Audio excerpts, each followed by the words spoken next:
Now welcome, children, to Scary Stories to Tell in the Dark with Grandma Monster. The first story, The Big Toe. A boy was digging at the edge of the garden where he saw a big toe. He tried to pick it up, but it was stuck to something. So he gave it a good hard jerk, and it came off in his hand. Then he heard something groan and scamper away. The boy took the toe into the kitchen and showed it to his mother. "It looks nice and plump," she said. "I'll put it in the soup, and we'll have it for supper." That night his father carved the toe into 3 pieces, and they each had a piece. Then they did the dishes, and when it got dark, they went to bed. The boy fell asleep almost at once, but in the middle of the night, a sound awakened him. It was something out in the street. It was a voice, and it was calling to him. "Where's my toe?" It groaned. When the boy heard that, he got very scared. But he thought, "It doesn't know where I am. It'll never find me." Then he heard the voice once more, only now it was closer. "Where's my toe?" It groaned. The boy pulled the blankets over his head and closed his eyes. "I'll go to sleep," he thought, "and when I wake up, it will be gone." But soon he heard the back door open. And again he heard the voice. "Where is my toe?" It groaned. And then the boy heard footsteps move through the kitchen, into the dining room, into the living room, into the front hall. And then slowly they climbed the stairs. Closer and closer they came, and soon they were in the upstairs hall, and now they were outside his door. "Where is my toe?" The voice groaned. His door opened. Shaking with fear, he listened to the footsteps slowly move through the dark and towards his bed, where they abruptly stopped. "Where is my toe?" At that point, a pause. "You've got it!" The Big Toe also has another ending. When the boy hears the voice calling for its toe, he finds a strange-looking creature up inside the chimney. The boy is so frightened he can't move. He just stands there and stares at it. Finally, he asks, "Well, what do you got such big eyes for?" And the creature answers, "To look through and through." "And what do you got such big claws for?" "To scratch up your grave." "And what do you got such a big mouth for?" "To swallow you whole." "And what do you got such sharp teeth for?" "To chomp your bones." Oh, and it has a note here at the bottom. As you give the last line, pounce on one of your friends. Very good advice. The Walk, story number 2. My uncle was walking down a lonely dirt road one day. He came upon a man who was also walking down that road. The man looked at my uncle, and my uncle looked at the man. The man was scared of my uncle, and my uncle was scared of that man. But they kept on walking, and it began to get dark. The man looked at my uncle, and my uncle looked at the man. The man was very scared of my uncle, and my uncle was very scared of that man. But they kept on walking, and they came to a big wood. It was getting darker, and the man looked at my uncle, and my uncle looked at the man. The man was really scared of my uncle, and my uncle was really scared of that man. But they kept on walking, and deep down into the woods they went. It was getting darker, and the man looked at my uncle, and the uncle looked at my man, and the man was terribly scared of my uncle, and my uncle was terribly scared of... Ah!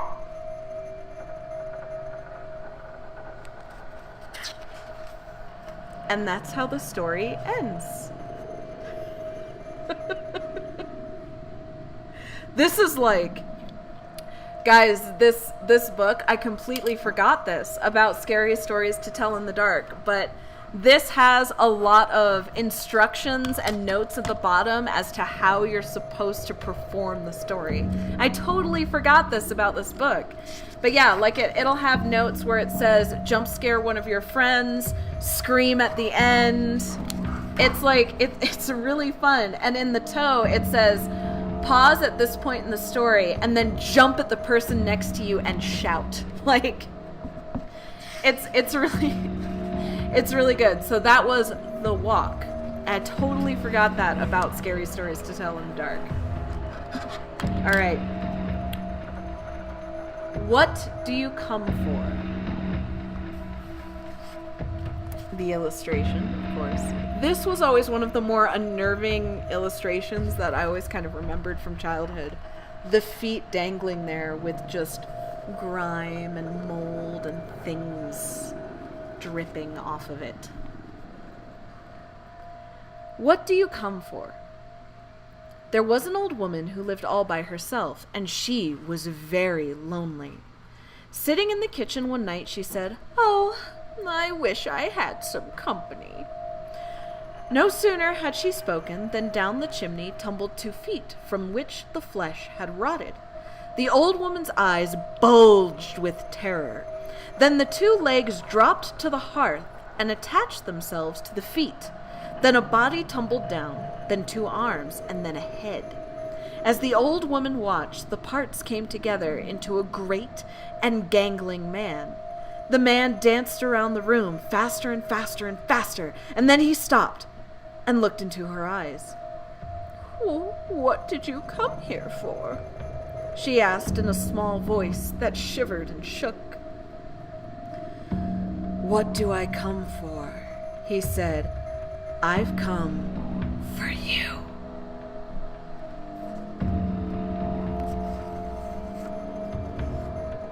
Nice. Me Tai Doty Walker. Me Tai Doty Walker. The next story.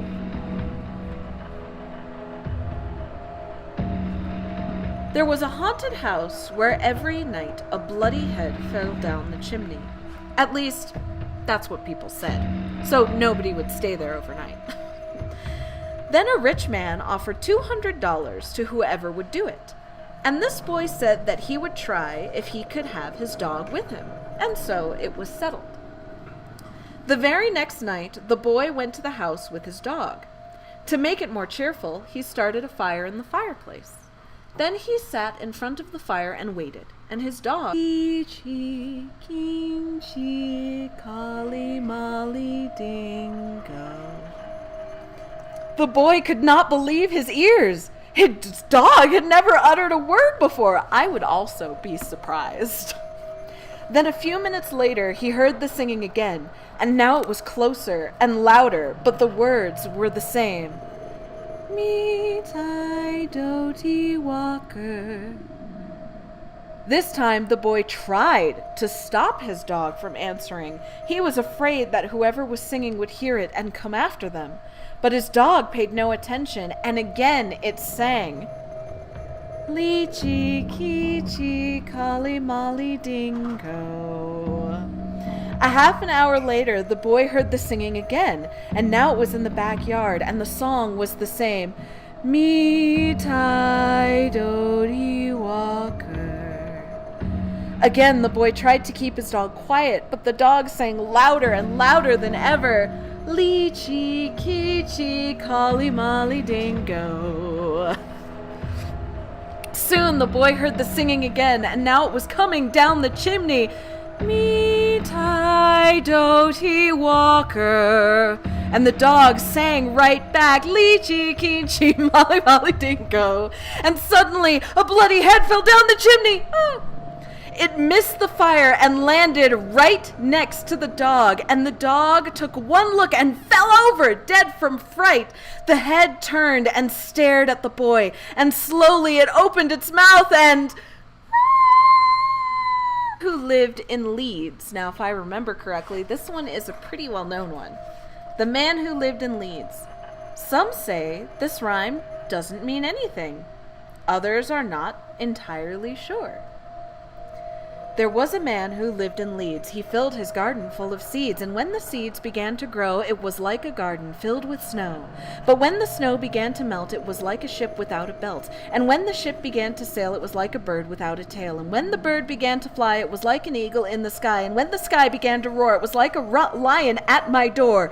And when the door began to crack, it was like a penknife in my back. And when my back began to bleed, I was dead, dead, dead indeed.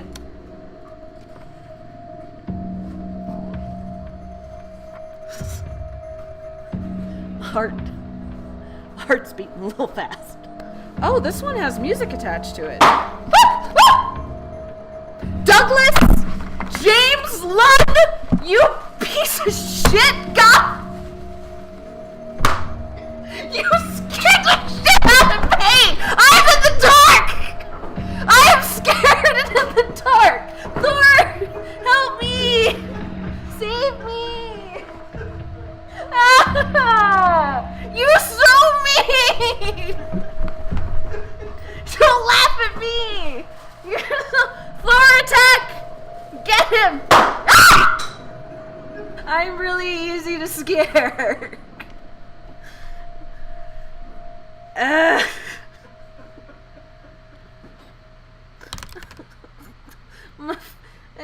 Especially like after that rhyme, like I got my heart beating all fast. Alright, you guys, that is the last story for now that we are reading of Scary Stories to Tell in the Dark. Don't worry, we will have plenty more scary stories and fun moments like we just had in more streams, but for now it is time to wish you all a good night. For those of you catching us on the replay, thank you so much for joining us. Don't forget to like and subscribe, and if you want to see bedtime stories in its entirety, including all of the fun shenanigans that we get up to that don't quite make it into the videos, head over to my Patreon channel. But most importantly, thank you so much for watching. Please join us on the live streams. Tell us what you think in the description box below, and I will see you guys in the next chapter. Bye!